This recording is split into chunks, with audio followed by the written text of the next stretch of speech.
So 10th 10வது லெசனில் ஹிஸ்ட்ரியில் சோஷியலில் 10வது லெசன் பார்த்துட்ருக்கோம். அதில் லாஸ்ட் டாபிக் பெண்கள் இயக்கங்கள் அப்படிங்கிற ஒரு சின்ன டாபிக் தான் பார்க்க போகிறோம்.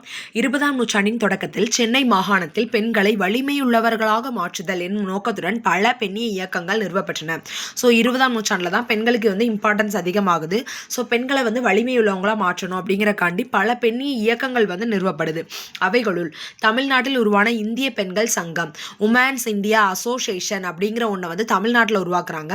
அகில இந்திய பெண்கள் மாநாடு, ஆல் இந்தியா உமன்ஸ் கான்ஃபரன்ஸ் ஆகியவை முக்கியமானவை ஆகும். இந்த ரெண்டும் இம்பார்ட்டன்ட்னு சொல்லிட்டாங்க. இந்திய பெண்கள் சங்கம், உமன் இந்தியா அசோசியேஷன் என்பது 1917 அன்னி பெசன்ட், டோரதி ஜினராஜதாசா, மார்க்ரெட் கசன்ஸ் ஆகியோரால் சென்னை அடையாறு பகுதியில் தொடங்கப்பெற்றது. ஸோ 1912 என்னெல்லாம் தொடங்கப்பட்டுச்சு, 1916 என்னெல்லாம் தொடங்கப்பட்டுச்சு, 1917 இது தொடங்கப்பட்டிருக்கு அப்படிங்கிறத நம்ம இந்த பாடத்தில் டீட்டெயிலாக தனித்தனியாக எழுதி வரிசையாக படிச்சுக்கோங்க. 1917 தான் WIA அப்படிங்கிற உமன்ஸ் இந்தியா அசோசியேஷன் அப்படிங்கிற ஒன்று தொடங்கியிருக்கு. யாரெல்லாம் தொடங்கியிருக்காங்கன்னா அன்னி பெசன்ட், டோரதி ஜினராஜதாசா, மார்க்ரெட் கசன்ஸ் ஆகியோரால் சென்னை அடையாறு பகுதியில் தொடங்கப்பட்டது. ஸோ WIA எங்கே தொடங்கப்பட்டது? அடையாறு பகுதியில் தொடங்கப்பட்டது. இவ்வமைப்பு தனிநபர் சுகாதாரம், திருமண சட்டங்கள், வாக்குரிமை, குழந்தை வளர்ப்பு மற்றும் பொது வாழ்வில் பெண்களின் பங்கு ஆகியவை குறித்து பல்வேறு மொழிகளில் துண்டு பிரசுரங்களையும் செய்தி மடல்களையும் வெளியிட்டன.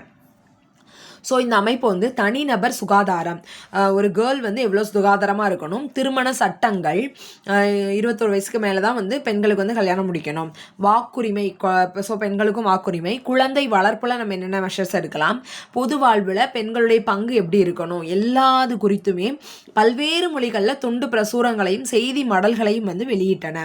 ஸோ அந்த காலத்தில் பெண்கள் வீட்டில் தான் இருந்திருப்பாங்க. ஸோ தனிநபர் சுகாதாரம் இம்பார்ட்டண்டாக இருந்திருக்கும். திருமண சட்டங்கள் தெரியாமல் 18 வயசுக்கு கீழே கல்யாணம் முடிச்சிருப்பாங்க. வாக்குரிமை இல்லாமல் இருந்திருக்கலாம். குழந்தை வளர்ப்புக்கு இம்பார்ட்டன் அவங்களே ஃபுல் எஃபோர்ட் போட்டு இது பண்ணிட்டு இருக்கலாம். பொது வாழ்வில் பெண்களின் பங்கு குறைஞ்சு போய் இருந்திருக்கலாம். இது எல்லாத்தையுமே செய்தி மடல்களாகவும் துண்டு பிரசுரங்களாகவும் வெளியிட ஆரம்பிச்சிருக்காங்க. இதே சமயத்தில் இந்திய பெண்கள் சங்கம் பெண் கல்வி குறித்த பிரச்சனைகளை கையாள்வதற்காக 1927 அகில இந்திய பெண்கள் மாநாட்டை கூட்டியது.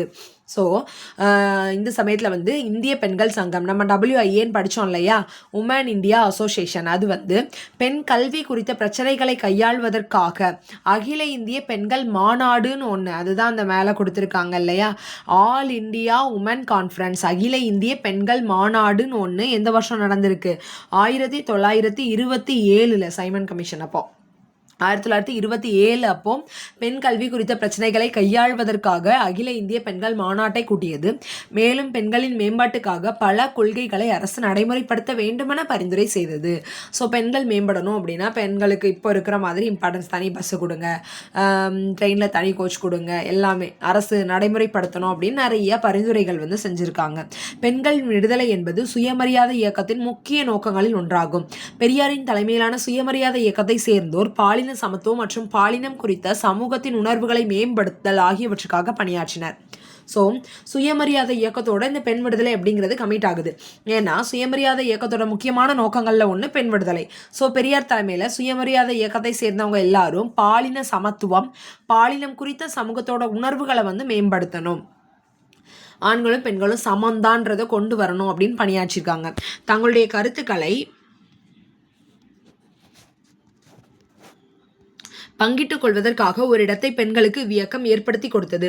இவ்வியக்கத்தில் தீவிரமாக பணியாற்றிய பெண்கள் பலர் இருந்தனர். யாரெல்லாம்னா முத்துலட்சுமி அம்மையார், நாகம்மை, கண்ணம்மா, நீலாவதி, மூவலூர் ராமாமிர்தம், ருக்மணி அம்மாள், அலமேலு மங்கை தாயாரம்மாள், நீலாம்பிகை மற்றும் சிவகாமி சிதம்பரனார் ஆகியோர் அவர்களுள் முக்கியமானவர்கள் ஆவர்.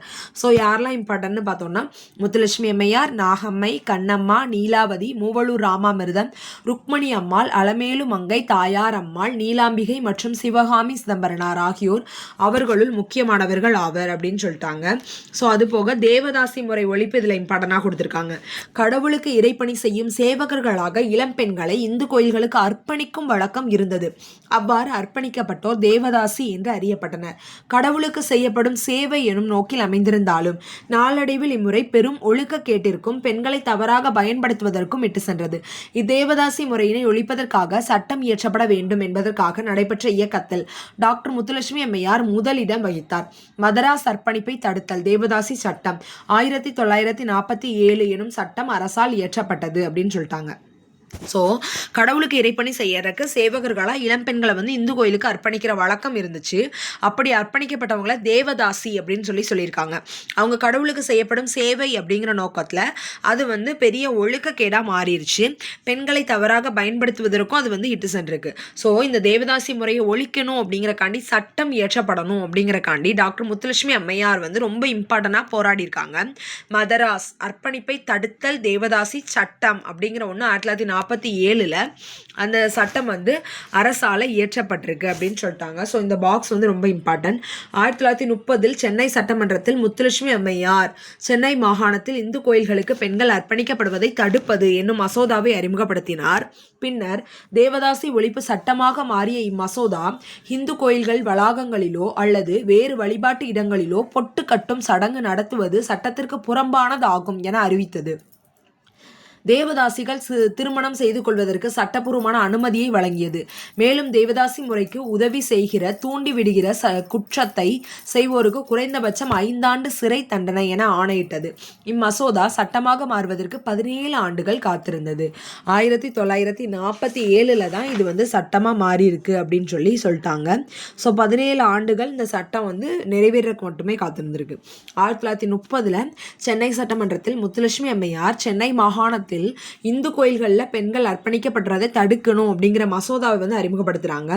பின்னர் தேவதாசி ஒழிப்பு சட்டமாக மாறிய இம்மசோதா இந்து கோயில் வளாகங்களிலோ அல்லது வேறு வழிபாட்டு இடங்களிலோ பொட்டுக்கட்டும் சடங்கு நடத்துவது சட்டத்துக்கு புறம்பானது ஆகும் அப்படின்னு அறிவிச்சிருக்கு. தேவதாசிகள் திருமணம் செய்து கொள்வதற்கு சட்டப்பூர்வமான அனுமதியை வழங்கியிருக்கு. மேலும் தேவதாசி முறைக்கு உதவி செய்கிற தூண்டி விடுகிற குற்றத்தை செய்வோருக்கு குறைந்தபட்சம் 5 ஆண்டு சிறை தண்டனை அப்படின்னு ஆணையிட்டிருக்கு. இம்மசோதா சட்டமாக மாறுவதற்கு 17 ஆண்டுகள் காத்திருந்திருக்கு அப்படின்னு சொல்லி முடிச்சிட்டாங்க. ஸோ இந்த பேராகிராஃபில் அதாவது இந்த 10.7 வந்து எதெல்லாம் இம்பார்ட்டன்ட் அப்படின்னு பார்த்தோம்னா 20ஆம் நூற்றாண்டில் சென்னை மாகாணத்தில் பெண்களை இம்பார்ட்டன்ட் கொடுக்கணும், பெண்களை வலிமை உள்ளவர்களாக மாற்றணும் அப்படின்னு சொல்லி அந்த 20ஆம் நூற்றாண்டில் தான் முதல்ல ஸ்டெப்ஸ் மெசர்ஸை எடுத்திருக்காங்க. 2 இம்பார்ட்டன்ட். ஒன்று வந்து உமன்ஸ் இந்தியா அசோசியேஷன் பெண்கள் நல சங்கம், இந்திய பெண்கள் சங்கம் அப்படின்னு சொல்கிறோம், உமன்ஸ் இந்தியா அசோசியேஷன். அகில இந்திய பெண்கள் மாநாடு, ஆல் இந்தியா உமன்ஸ் கான்ஃபரன்ஸ். இந்த 2 தான் இம்பார்ட்டன்ட் ஆனது அப்படின்னு சொல்லிட்டாங்க. இதை 1917 இந்திய பெண்கள் சங்கம் அப்படிங்கிற ஒன்று 1917 3 பேர் உருவாக்கியிருக்காங்க. அன்னி பெசன்ட், டோரதி ஜின ராஜதாசா, மார்க்ரெட் கசன்ஸ் ஆகியோரால் சென்னை அடையாறு பகுதியில் தொடங்கப்பட்டது. ஸோ அன்னி பெசன்ட் வந்துட்டாலே நம்ம அடையார் ஞாபகம் வந்துடும். அடையாறில் தான் அந்த முத்துலட்சுமி ரெட்டியோட அந்த புற்றுநோய் மருத்துவமனையும் இருக்கு இல்லையா.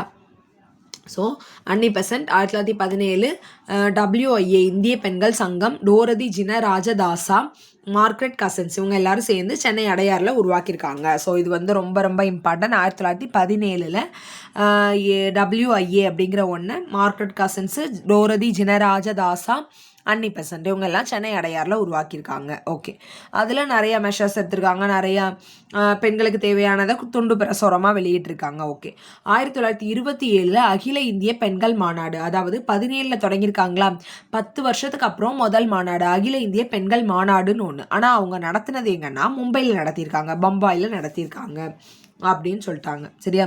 1927 அகில இந்திய பெண்கள் மாநாட்டை நிறுவியது.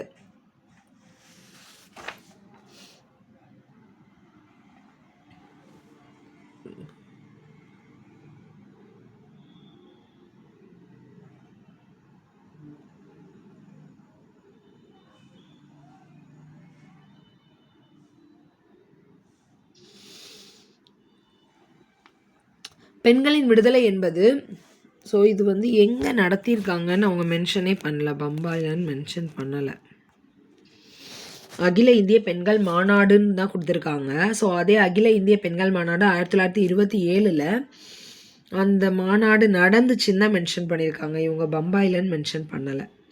பெண்களின் விடுதலை என்பது சுயமரியாதை இயக்கத்தின் முக்கிய நோக்கங்களில் ஒன்றாக இருந்திருக்கு அப்படின்னு சொல்லி அந்த சுயமரியாதை இயக்கத்தோட கனெக்ட் பண்ணியிருக்காங்க. அதுக்கப்புறமா அதில் இம்பார்ட்டன் ஆனவங்க யாருன்னு பார்த்தோன்னா முத்துலட்சுமி ரெட்டி, நாகம்மை, கண்ணம்மா, நீலாவதி, மூவலூர் ராமாமிர்தம், ருக்மணி அம்மாள், அலமேலு, மங்கை தயாரம்மாள், நீலாம்பிகை இவங்க எல்லாருமே இம்பார்ட்டன்ட். சிவகாமி சிதம்பரனார்னு ஒருத்தவங்களை கொடுத்துருக்காங்க. அப்புறமா ஃபஸ்ட்டு அந்த கோயில்களில் வந்து பெண்கள் தவறாக பயன்படுத்தப்படுறது தேவதாசி முறைன்னு ஃபாலோ பண்ணிட்டு இருந்திருக்காங்க. அதுக்கு எதிராக மதராஸ் அர்ப்பணிப்பை தடுத்தல் தேவதாசி சட்டம் 1947 கொண்டு வந்துட்டாங்க. 1930 மசோதாவாக சென்னையில் முத்துலட்சுமி அம்மையாரால் போடப்பட்டது.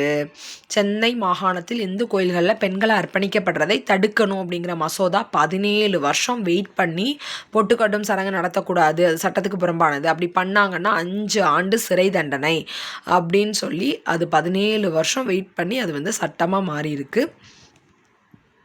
ஸோ இவ்வளோதான் இதில்.